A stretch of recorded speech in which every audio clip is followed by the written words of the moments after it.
All right, we have one more theorem to look at here, and it is called segments of secants and tangents theorem. So the best way to keep all these theorems straight is really not by the name, but I would say it's by the way it looks.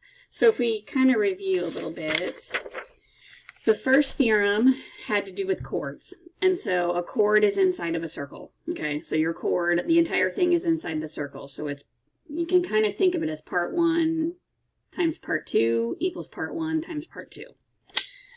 Your second rule is the one where you have a 2 secants.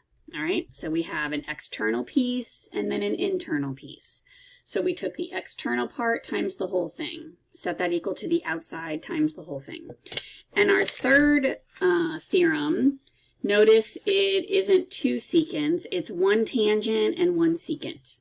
All right, and so the word, let's go through, actually I'd like to really go through this equation right here rather than the wording. So what we have here is we are going to take EA squared. All right, so that is your tangent piece. So notice how there's no like external piece and a total. It's just all on the outside because it's a tangent.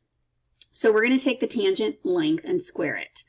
Then we're going to set that equal to the same thing we did earlier where we have the outside piece, EC, times ED, which is the whole thing. All right, so you've got the tangent squared equals the outside section times the whole thing. So if you look at your example here, you've got your tangent piece. We're going to take that length and square it. Okay, 6 squared.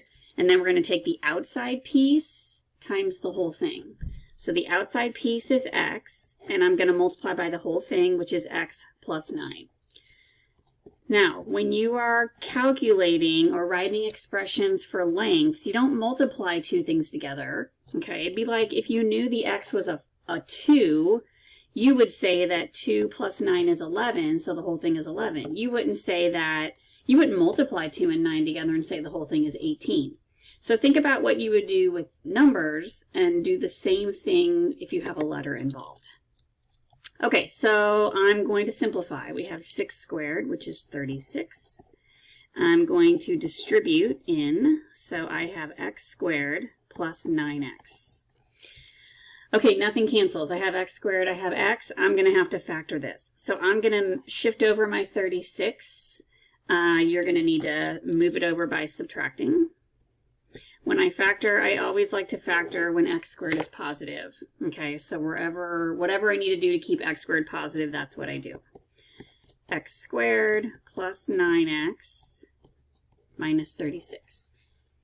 All right, so I'm going to be multiplying 2 binomials.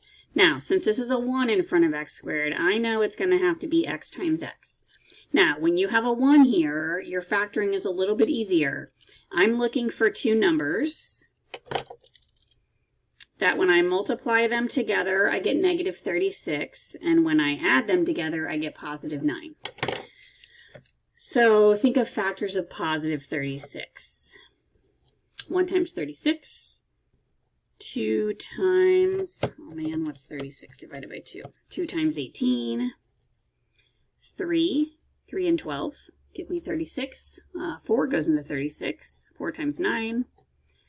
A 5 doesn't go. A 6 will go. Okay, so I'd like to list everything out.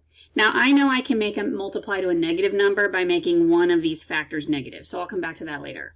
So when I say add up to 9, I'm looking for factors that add or subtract to 9. Okay, and I can get my negatives to do that.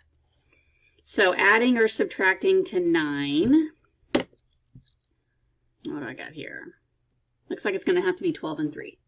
Okay, so 12 and 3, I can get it to say 9 by making one of them negative. So I'm going to go ahead and I am going to make, if I want them to add to a positive 9, I need the 12 to be positive.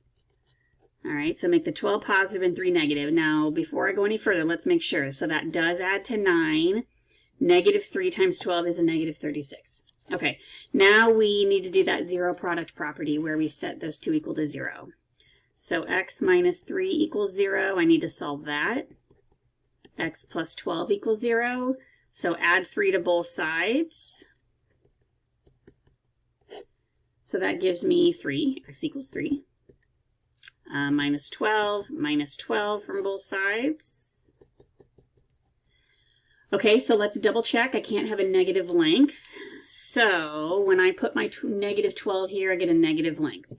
So what that means is I'm going to toss that out. I'm going to keep 3 as my answer. Now it does want me to do a length, so let's plug it in for ED. So put a 3 right here. 9 plus 3 is 12. Okay, so ED is 12. Okay, well those are our 3 segment rules. So what I'd like you to do is I want you to pause this because the last page, I want you to do one of each. So this is going to go through our 3 rules. So I want you to pause, and when you come back, I want you to check your answers. Okay, number 1, you are multiplying the 2 pieces together. So I have 12 times x equals 8 times 6. So 12x equals 48, so x equals 4. Number 2, you have to do the outside piece times the whole thing. So I've got x times x plus 4, and then 2 times 2 plus 4. Well, 4 and 2 is 6, which gave me 12. So at this point, I realized I had to factor. So I moved the 12 over. I factored into x minus 2x plus 6. And then I had to solve from there, and I got a positive 2 and a negative 6. Of course, I threw the negative 6 out because you would have a negative length here.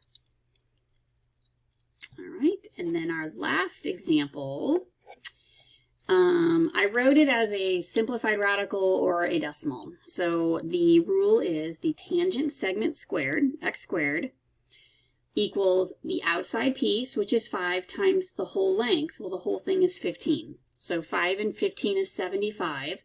So I don't need to factor. I can just square root both sides.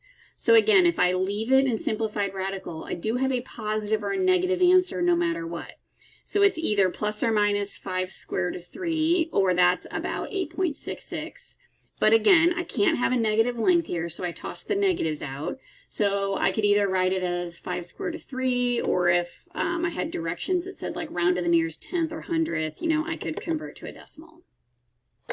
All right, so these are our 3 types of scenarios for finding segment lengths in a circle.